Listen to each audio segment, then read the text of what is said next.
Hello, I'm Karen, an architect by trade, and today I'm stepping into a new role, that of a bride. As I walk down the aisle, I'm filled with anticipation. Every detail of our wedding, from the vibrant flowers to the meticulously curated playlists, reflects my careful planning. I've always imagined this day as a scene from a romance novel, a joyous celebration of our love. At the altar stands Terry, my soon-to-be husband, an engineer whose practical nature beautifully complements my artistic spirit. Together, we seem like the perfect match, each of us enhancing the other's strengths. But as I draw nearer, I catch a flicker of concern in Terry's eyes, which I chalk up to typical pre-wedding jitters. Nearby, I overhear his mother, Melissa, whispering with an unsettling intensity, her smile masking an unspoken tension. As the ceremony progresses, Terry's vows feel oddly distant, and there's a noticeable pause before he says, "I do."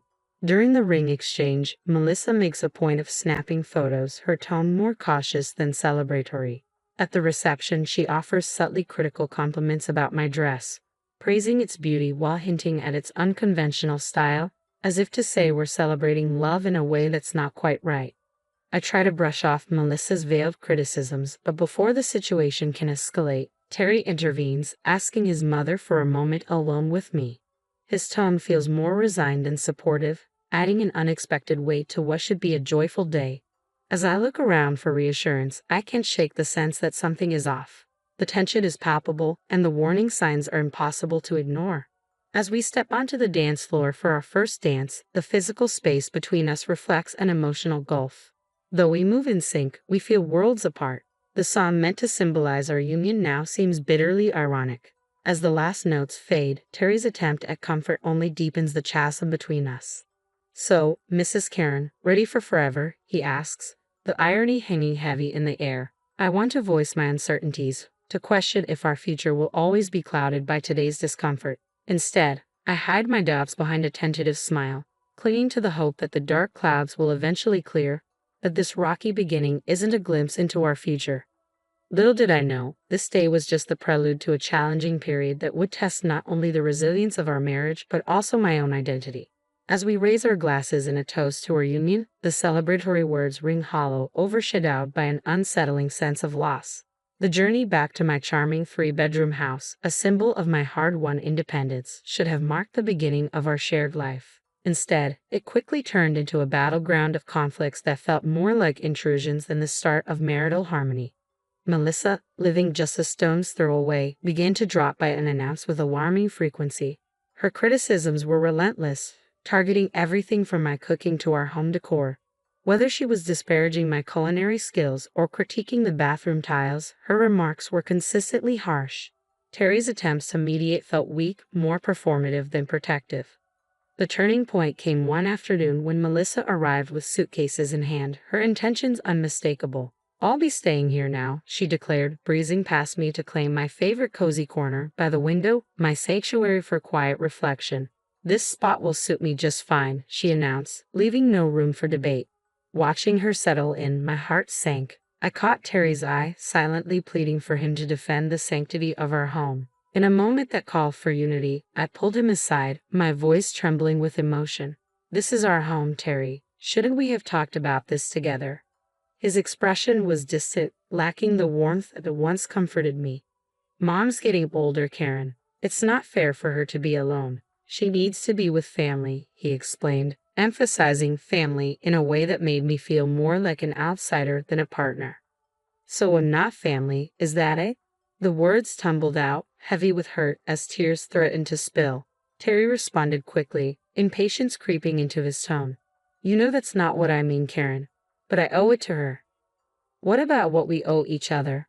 Aren't we supposed to be building our life together, not reshaping it to accommodate your mom as a permanent third wheel?" I argued, feeling as though my words were merely bouncing off him. My concerns and feelings seemed to vanish into thin air, and just like that, the decision was made. Melissa's presence in our home was a done deal. My objections were overridden, and with her in the house, the atmosphere shifted dramatically. Every space that once held our shared dreams now felt heavy with tension and disagreement. My cherished reading nook was overtaken by her belongings, while the kitchen transformed into a battleground marked by her relentless critiques. The man I married, Terry, now seemed more aligned with Melissa than with me.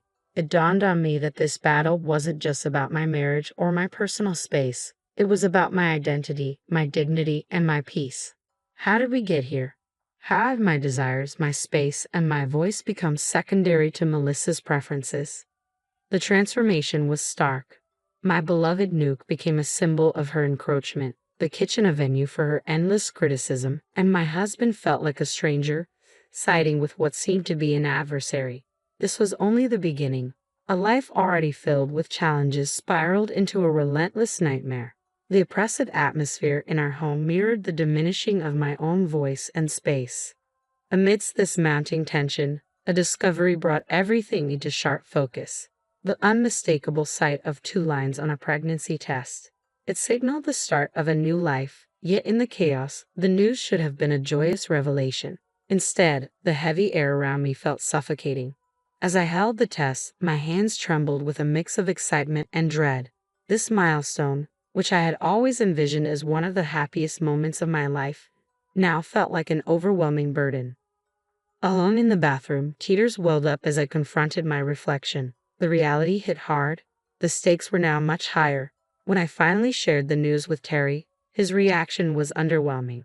"Well, that's something," he muttered, quickly shifting the conversation to some renovation idea his mother had proposed. Melissa didn't see my pregnancy as exciting news. She viewed it as her new project. She took it upon herself to manage every aspect, from my diet to the birthing plan, all under the guise of being helpful. Her interference soon became oppressive. She scrutinized every bite I took, casting judgmental glances at even the simplest meals and questioning my weight management. Despite my assurances that everything was doctor-approved, she would scoff, convinced her old-school methods were superior to modern medical advice.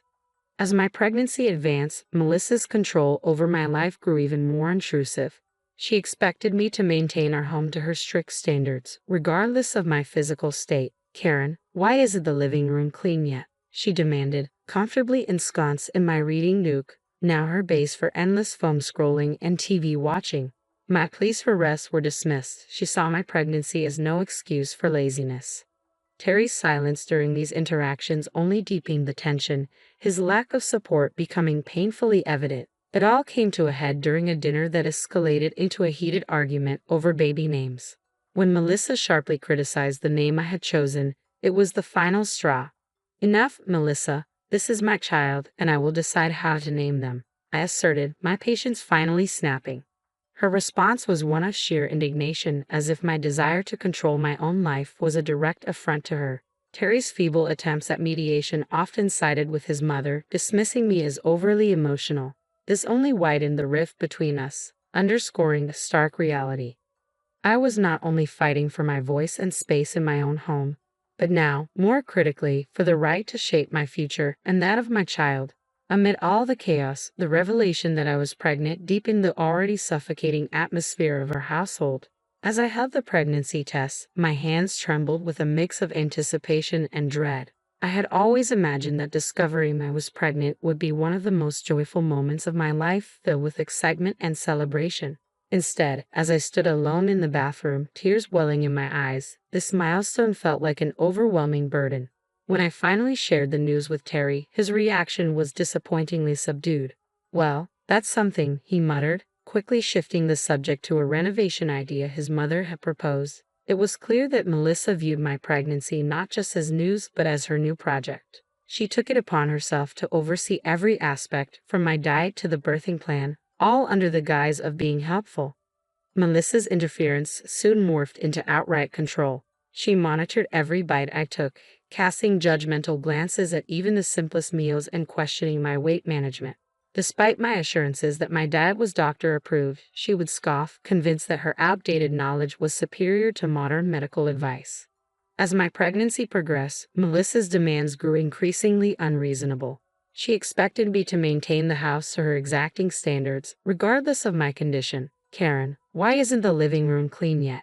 she would demand from her new command post in my once peaceful reading nook. which she had turned into her base for endless phone scrolling and TV watching. My pleas for rest were dismissed. She regarded pregnancy as no excuse for laziness.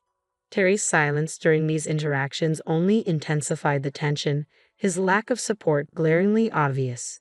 This became painfully clear during a dinner that spiraled into an argument over baby names. When Melissa harshly critiqued the name I had chosen, it was the final straw. "Enough, Melissa. This is my child, and I will decide how to name them," I declared, my patience completely eroded. Her reaction was one of sheer indignation, as if my desire to make decisions about my own life was a direct affront to her. Terry's feeble attempts at mediation often sided with his mother, dismissing me as overly emotional and deepening the rift between us. I felt more isolated than ever, trapped in a home that had transformed into a battleground where my voice felt increasingly insignificant.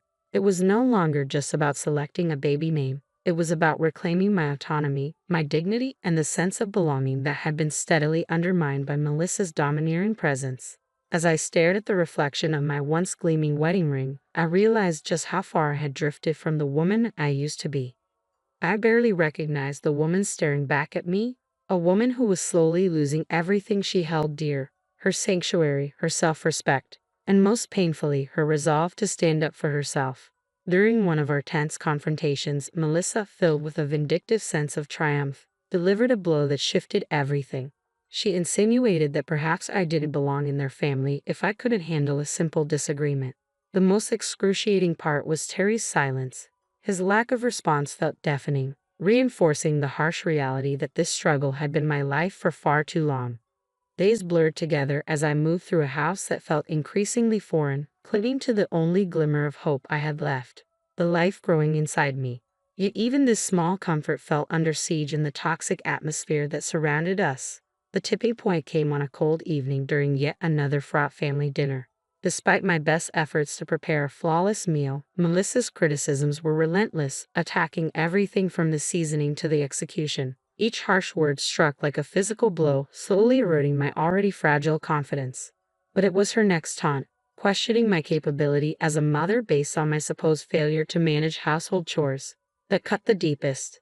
Terry's quiet acceptance of her words became the final straw. Fueled by a potent mix of pent-up resentment and sheer desperation, I found my voice. "Step it up. I've been carrying our child, managing our home, and enduring endless criticism from your mother. And you're telling me to step it up?" The shock on their faces was palpable, but I was past caring. For too long, I had allowed myself to be diminished and demeaned. In that moment, I reclaimed my voice. "I'm done. I can't do this anymore." The clarity of my decision sliced through years of suppressed feelings like a beacon of light. It was a declaration of my refusal to endure any further disrespect or emotional torment. I was ready to fight for myself, for my child, and for a future free from the shadows that had darkened my life. My voice trembled with emotion, yet I remained resolute. I refused to raise my child in an environment where their mother is constantly undermined. "If this is your idea of family, count me out." My words rang with finality as I rose from the dinner table, leaving their stunned silence behind.